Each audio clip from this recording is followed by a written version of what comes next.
क्या आज आप इस बात पे कायम हैं कि प्रधानमंत्री जी की साख रुपए के साथ गिर रही है या नहीं? क्योंकि चुनाव जीतने के लिए आप लोगों की बातें कुछ होती हैं और नीतियां बनाने के लिए बातें दूसरी होती हैं। भारत के प्रधानमंत्री सबसे ऊपर है। इकोनॉमी का विषय इन्होंने प्रश्न पूछा। प्रधानमंत्री जी ने कहा था कि रुपए के साथ देश की साख गिरती है। अध्यक्ष जी सवाल कर लें दीजिए, नहीं तो मैं छोड़ दे रहा हूँ। आप नहीं अध्यक्ष जी छोड़ दे रहा हूँ, मैं नहीं ले रहा हूँ। छोड़ दो, बैठ जाओ। मैं छोड़ दे रहा हूँ, कोई दिक्कत नहीं मुझे। चलो, जब सवाल करने नहीं देना अध्यक्ष जी तो आप सवाल पूछो ना, जो एक बार।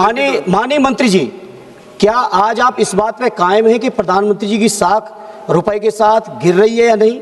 जो 60 रुपए का 94-95 रुपया हो गया, उसका स्पष्ट जवाब चाहिए। क्योंकि चुनाव जीतने के लिए आप लोगों की बातें कुछ होती हैं और नीतियां बनाने के लिए बातें दूसरी होती हैं। आपने माननीय मंत्री जी, अध्यक्ष जी जवाब में, वित्त मंत्री जी ने जवाब में कुछ देशों का उदाहरण दिया है। दिन रात सरकार के लोग भाषण दे रहे हैं कि हमारी अर्थव्यवस्था दूनी हो गई, 2-3 नंबर पे पहुंच गई, 4 नंबर पे पहुंच गई। और जब अर्थव्यवस्था के लिए आप जवाब देते हैं रुपए के मुकाबले पे, तो आप उदाहरण के तौर पे दक्षिण कोरियाई बोट कहते हैं, थाई बाट को कहते हैं, फिलीपीन पैसों को कहते हैं। मैं पूछना चाहता हूं, वो दिन कब आएगा हमारे देश का जब हमारा मुकाबला डॉलर से होगा, पाउंड से होगा, यूरो से होगा? जिस तरह चौथी अर्थव्यवस्था की बात करते हो, विकसित देशों से आगे हम कब बढ़ेंगे?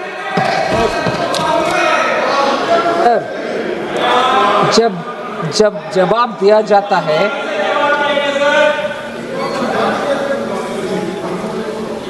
सर, आर्थिक परिस्थिति के ऊपर जब जवाब दिया जाता है, हर आंकड़ा का विवरण के साथ मंत्री जी पंकज चौधरी जी ने जवाब दिया। फिर भी अगर प्रधानमंत्री का साख, मैं याद दिलाना चाहती हूँ, 2 महीने पहले तक एक रीसेंट सर्वे में भी, ग्लोबली जो सर्वे हुआ, सभी प्रधानमंत्री और राष्ट्रपति गण के पॉपुलैरिटी के ऊपर जहां सर्वे हुआ, भारत के प्रधानमंत्री सबसे ऊपर है। इकोनॉमी का विषय इन्होंने प्रश्न पूछा और भारत के प्रधानमंत्री का साख क्या है, इसका जवाब यही है। भारत के प्रधानमंत्री के साख ऊपर है। ये लोग उसको पचना मुश्किल समझ रहे हैं, इसीलिए बार बार उसी के ऊपर प्रश्न चिन्ह उठाया जा रहा है। जबकि भारत उठाए, मगर जवाब जब देती हो सुनना चाहिए। Listen to the answer. Sir, Bharat की इकोनॉमी एकदम स्ट्रांग है। हमारे फिस्कल सिचुएशन स्ट्रांग है और फिस्कल डेफिसिट 5 साल में कैसे मेंटेन करके आ रहे, इसके ऊपर पूरे दुनिया में प्रशंसा हो रही है।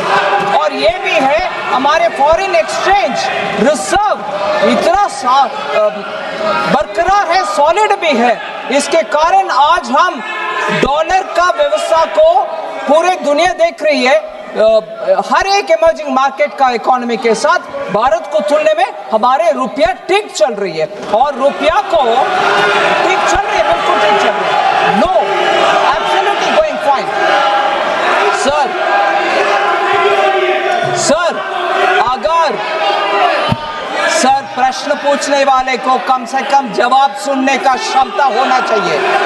They should have the strength to hear the reply. Sir, रुपये का विषय मैं बार बार इसी उदाहरण के साथ बोलना चाह रही हूँ। रुपये का विषय में आप सुनिए जवाब। झूठ बोलने के लिए उधर से इधर आ गए आपके स्थान पर जाइए अगर स्पीकर साहब बोलेंगे।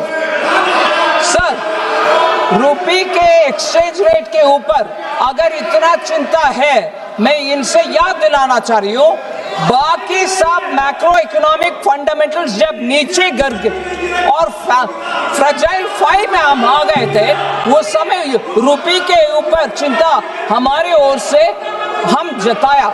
मगर आज जब फंडामेंटल सब ठीक ठाक है और दुनिया में इतना चल रही है और हर देश के करेंसी ऊपर नीचे जा रही है, इनको सिर्फ एक विषय इनको पकड़ करके हमारी इकोनॉमी को, हमारे देशवासियों का कृषि को, हमारे देशवासियों का मेहनत को अंडरमाइन करने के लिए हमारी ऑपोजिशन अगर है वो ठीक नहीं है।